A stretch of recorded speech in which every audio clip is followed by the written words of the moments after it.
आज के वीडियो में हम लोग जानेंगे वैद्युत द्विध्रुव के बारे में। वैद्युत द्विध्रुव को अंग्रेजी में कहते हैं इलेक्ट्रिक डायपोल। वह इलेक्ट्रिक डायपोल की परिभाषा मैंने फ़ोटो में भेजी थी। इसकी परिभाषा क्या है कि दो समान परिमाण एवं विपरीत प्रकृति के बिंदु आवेशों को अल्प दूरी पर रखने से बने निकाय को या बना निकाय वैद्युत द्विध्रुव कहलाता है। अथवा इसकी दूसरी परिभाषा हम लोग बना सकते हैं थोड़ा सिंपल भाषा में कि वैद्युत द्विध्रुव ऐसा निकाय है, वैद्युत द्विध्रुव वह निकाय है जिसमें दो बराबर तथा विपरीत आवेश एक दूसरे से अल्प दूरी पर स्थित होते हैं। तो यहाँ से हम लोग जान सकते हैं कि वैद्युत द्विध्रुव में कितने आवेश होते हैं? दो आवेश होते हैं। क्या दोनों आवेश बराबर होते हैं? हाँ, दोनों आवेश बराबर होते हैं। क्या दोनों के बीच की दूरी अल्प होती है, अधिक होती है? तो अल्प होती है। यहाँ पे हम लोग चित्र में दिखाएंगे परिभाषा को। ये पहले उदाहरण मैंने दिया था कि वैद्युत द्विध्रुव का उदाहरण है HCl के अणु, NaCl के अणु, H2O के अणु आदि। यहाँ पे देखिएगा हम लोग ये वैद्युत द्विध्रुव का चित्र है। तो वैद्युत द्विध्रुव का ये चित्र है। मान लीजिए ये एक आवेश है, ये धनावेश है, इस पे प्लस Q आवेश है। इस पे आवेश का परिमाण प्लस Q, इसका साइन है प्लस Q। और दूसरा भी एक आवेश है, इसका आवेश है माइनस Q। तो यहाँ पे हम लोग देख सकते हैं कि ये दोनों बराबर आवेश है। अगर इसके माइनस चिन्ह को हटा दिया जाए और इसके प्लस चिन्ह को हटा दिया जाए तो दोनों बराबर होंगे, ये प्लस Q माइनस Q। तो दो बराबर आवेश हो गए। और विपरीत प्रकृति के आवेश, विपरीत प्रकृति के आवेश का मतलब हो गया कि ये प्लस आवेश है और ये माइनस आवेश है, तो विपरीत प्रकृति के आवेश हो गए। इन दोनों के बीच की दूरी को 2L मान लिया गया। इन दोनों के बीच की दूरी को क्या मान लिया गया? 2L। यहाँ से यहाँ तक की दूरी को 2L मान लिया गया। तो ये दूरी हो गई 2L। तो दो आवेश जो विपरीत प्रकृति के हैं, बराबर हैं, एक दूसरे से अल्प दूरी पर स्थित हैं, इस पूरे निकाय को हम लोग क्या कहेंगे? वैद्युत द्विध्रुव कहेंगे।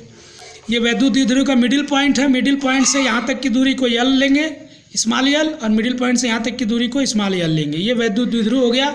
हम लोग जानेंगे यहाँ पे वैद्युत द्विध्रुव बनता कैसे है। ये सिलेबस में नहीं है, फिर भी हम लोग जानेंगे। मान लीजिए कि HCl का एक अणु है, तो HCl H से और Cl दो प्रकार के तत्वों से मिलकर के बना होता है। तो हाइड्रोजन में एक इलेक्ट्रॉन अधिक होता है और क्लोरीन में एक इलेक्ट्रॉन कम होता है अष्टक पूरा करने के लिए। तो इससे हाइड्रोजन अपना एक इलेक्ट्रॉन दे देता है क्लोरीन को, और हाइड्रोजन जब एक इलेक्ट्रॉन दे देता है तो हाइड्रोजन पे एक धन आवेश उत्पन्न हो जाता है H+, और क्लोरीन जब एक इलेक्ट्रॉन ले लेता है तो इस पर ऋण आवेश हो जाता है, ये Cl- हो जाता है। तो जब ये एक धन आयन बन जाता है, एक ऋण आयन बन जाता है, तो ये दोनों एक दूसरे को आकर्षित करने लगते हैं। कूलाम के नियम के अनुसार विपरीत आवेश एक दूसरे को आकर्षित करते हैं और ये खींचते हुए एक दूसरे से पास आ जाते हैं, पास आकर के चिपक जाते हैं। और तब तक चिपकते हैं जब तक कि इनकी बाउंड्री, दोनों अणुओं की दोनों परमाणुओं की जो बाउंड्री आपस में टच नहीं कर जाती है। ऐसे दोनों की बाउंड्री जब टच कर जाती है तो यहाँ पर जो इसका परमाणु का केंद्र है, ये हाइड्रोजन का, इसको हम लोग यहाँ पे प्लस का केंद्र मान लेते हैं, प्लस आवेश का, और इधर जो क्लोरीन वाले का हम लोग माइनस का केंद्र मान लेते हैं।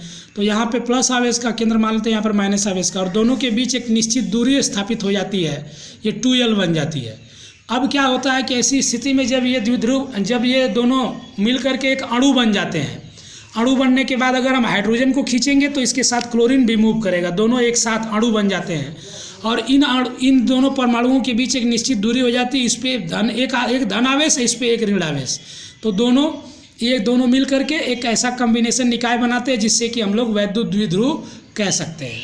तो वैद्युत द्विध्रुव कैसे बनता है ये जान गए। अब हम लोग जानेंगे वैद्युत द्विध्रुव आघूर्ण क्या होता है।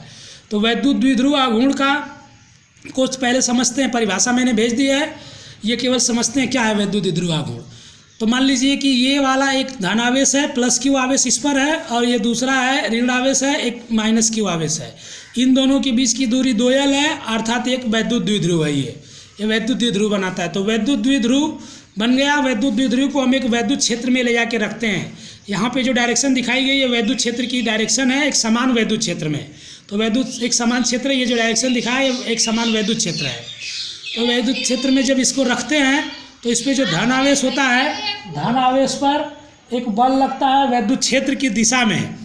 तो ये धन आवेश है, तो धन आवेश पर वैद्युत क्षेत्र की दिशा में यानी इधर की तरफ एक फोर्स लगने लगता है, F = EQ के बराबर ऊपर की तरफ।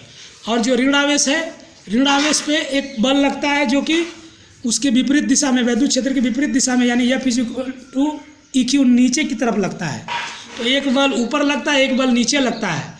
तो जैसे ड्राइवर का, जो गाड़ी का ड्राइवर होता है, गाड़ी के ड्राइवर को जब वो हैंडल घुमाना होता है बस के ड्राइवर को, तो वो बीच में यहाँ पे एक्सिस होता है और उसको ऐसे पकड़ के घुमाता है तो उसका हैंडल घूमने लगता है। बस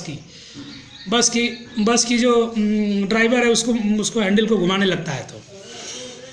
तो इस तरह से ये क्या होता है कि इस पर इधर बल लग रहा है, कि इधर बल लग रहा है, तो यहाँ इसका अगर मिडिल पॉइंट, इसका अक्ष मान लिया जाए तो ऐसे करके घूमने लगता है। पेन के हिसाब से अगर हम लोग दिखाएं तो ऐसे करके ऐसे मूव होने लगता है, ऐसे घूमने लगता है और घूम करके वैद्युत क्षेत्र की दिशा में जा करके खड़ा हो जाता है।